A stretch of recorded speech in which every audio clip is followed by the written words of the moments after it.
IRONSCALES is a multiple phishing platform. We do 4 key areas of the business that you can see behind me. We do iron sites, iron traps, federation and iron schools. So we challenge traditional thinking when it comes to phishing because we are now affecting mailboxes differently to they have been before. So when a suspicious email comes into the mailbox, we're able to create an awareness tool so the user knows there could be a suspicious email taking place, and we can help them prevent an attack.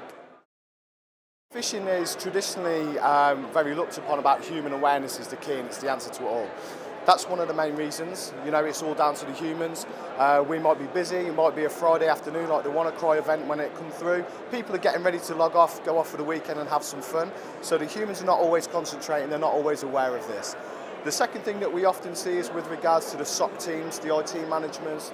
They're totally overburdened, overworked, they're constantly reacting, fighting fires. So they don't really have the time to prevent these attacks from happening once they're in that marketplace. And the final thing that we often see is the gateways are not secure enough. So there's traditional likes of companies like Mimecast and Sophos who do a fantastic job.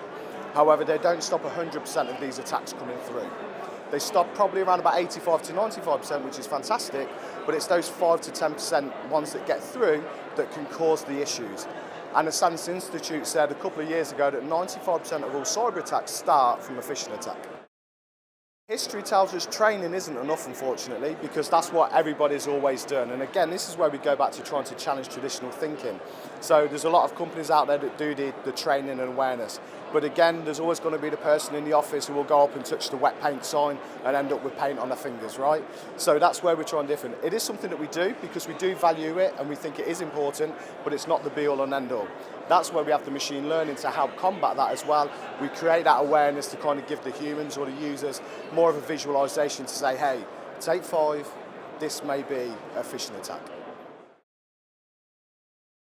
So they can help by doing more regular training, but not only that, they can help them by giving them the tools that we deliver with regards to creating the awareness, getting an understanding of what their mailboxes are, how they're working, so what common practices in these areas. If we understand what common practice is in the mailboxes, we'll be able to understand what isn't common practice and what these suspicious emails look like. So we can do that, but it's also kind of creating that challenge of traditional thinking as well. Phishing isn't just to do with the likes of your traditional, put your bank details here. It's a lot more. It could be just a slight spoof of an email address. It could be a call for action. It could be urgent messaging. So it's just about giving the users the tools. Not only the user awareness training, but also some of the tools that we provide as well.